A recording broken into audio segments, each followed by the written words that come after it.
The lightweight double sculls, of course, an Olympic class. Australia, the defending champions, they're back, and so is Romania's double Olympic champion. These finalists have already qualified for their countries, a boat into the Olympic regatta. But so, I'm happy to say, for British fans, of Helen Casey and Tracy Langlands, who didn't make the final, but they did win the B final earlier in the day, together with the Spanish and the Hungarians, who are also through. You've got all the experienced lightweight scullers coming back into the double scull, because that's the Olympic event. So there were a number of them who took a year off.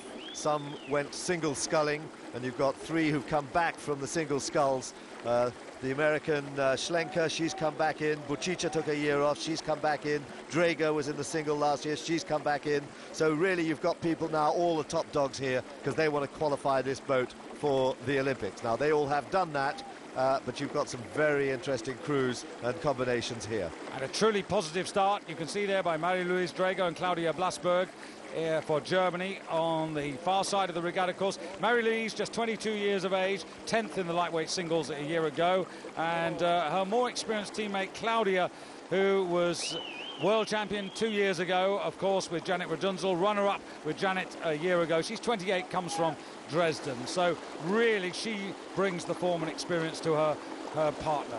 Well, you've got more world champions again under pressure. Here's Australia, world champions under pressure again, as so many of this regatta have been. So many world champions have been deposed.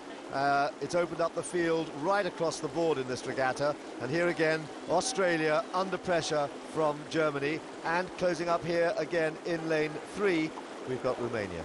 Yeah, the Australians, Sally Cosby and Amber Halliday, who hail from Adelaide, coached by Adrienne David. Originally they came out of the lightweight quad before winning the lightweight quad title in 2001 with a world best time, and then since then they've been focusing on this boat, and they're now just coming up to vie for the lead with Germany. So Australia closest to you, and then Germany on the far side, and between the boats there Romania. Now this is Constanta Bucica with Camelia Mihalicia, who as I understand it is not related to Makavichuk, who was her previous partner.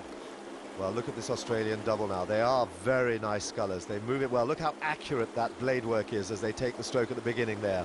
World champions, certainly from last year, and looking very good again now. They've moved nicely through to take the lead, and being tracked by Romania, both taken over now from Germany, who were the early leaders. But just look at this bow stroke, just picking up the stroke there.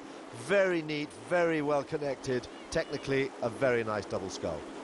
Just worth emphasising again, this is a lightweight event, so individually none of these women can weigh more than 59 kilos. Together their average may not exceed 57. And Australia and Germany now being joined by Romania. Be interesting to see their form and their style. Sometimes some of the Romanians, I should say, not the prettiest to watch at. I'm not being rude, but you know what I mean, Dan. Oh, I think they row well. I think they always row well by being long. I think the big key always in rowing is that you are effective at full length. So they're picking up the strokes there right out at the full length, and that's why they're so good. Bucica, if she can come back like this after taking a year out and dominate here at 1,500, at 1,000 metres, if she can be doing that, she's going to be in very good shape for the Olympics next year, whatever happens here now. Well, I was just thinking, actually, Dan, is it not 2 years out? Because we didn't see her last year. Monica Stan and Michaela Nija were in this double, so I think it's 2 years we haven't seen her for. And that's happening in the Romanian squad right the way through in heavyweights as well, because we are seeing Lipa coming back in, we're seeing Doina Ignat, the stroke, she's come back after 2 years out. So the Romanians are calling up the old guard to come back and strengthen their team, because they have been suffering a little bit just in this last couple of years. Well, that's tremendously difficult, isn't it? You know, as you get a little bit older, it becomes a little bit harder to take time off. I mean, to keep your fitness level, you know, where you can actually build it up again. Well, we don't know how much of a time off they took. I suspect they didn't just walk away from the sport. I think they've probably been training still with the intention that they were going to come back for the Olympics. There's Mihalica facing you, Bucica behind her. Bucica, fantastic, really, the record that she's got. She was winning the lightweight single sculls way back in Indianapolis in 1994, and that's when she started to really put her dream together to become Olympic champion. Well, look how well they are going. I mean, this is three very good crews here. Australia, the world champions there, just being led now by Romania. Such experience in both of those boats. And Germany's new combination sitting there on the top of the picture there, pushing very, very hard there in lane 2. And again, this is, according to the Romanian pattern, picking up the pace after establishing a rhythm in the first quarter, then really putting the solid work in during the middle 1,000. But remember what happened 24 hours ago, Dan, in the women's pairs. The women's pairs was a big shock in the last 500. So I wonder whether these women have got the condition to see this through. We're getting a lot of close-up photographs here of numbers and bows and legs. But what we really want to see is how these crews are faring against each other.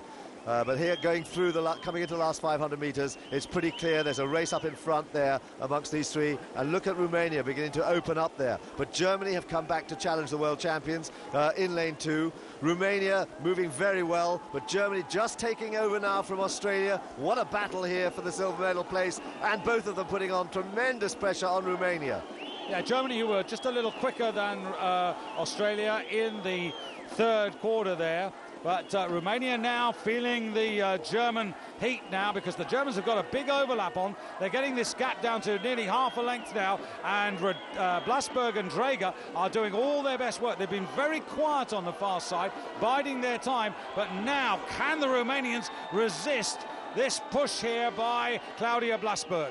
Well, Germany have come right back now in the last 200 metres. Look how they have pushed back, and they are going through. They're just cutting through Romania there. That is an extraordinary last 200 metres as they go into the lead every stroke. Australia, world champions, back now in third place. They are putting pressure on Romania, but it's Germany who have come right through, and they are now 3/4 of a length up. And there is Claudia Blasberg and Marie-Louise Draeger, and they are really in command. They're opening this up to almost a length of clear water. Just a pity to see the crowd at such a vital stage of the race, because look at what's happening. Australia are now closing on Romania, and they've got a real chance of getting the second place. They're not going to get first. Germany are going to take the gold medal, that's for sure. But the Australians, the world champions, have moved into silver medal position. But the world champions are Claudia Blasberg and Marie-Louise Draeger. Saliat Corsby and Amber Halliday take silver, and Bocica and Mihalica have to settle for bronze there, ahead of the United States, and then Canada and the Netherlands. Well, what a terrific race, and what a terrific effort by the Germans. Claudia Blasberg, world champion once again, but for the first time in her young life, Marie-Louise Draeger is a world champion. The 1:48.53 that Germany produced in that last 500, almost 2 3/4 seconds faster than the Australians, and over 3.5 seconds quicker than the Romanians. Yeah, and yet again, reigning champions deposed, but I don't expect to see that in the next heat when Luini and Pettinari, the Italian world champions, go out to defend their title.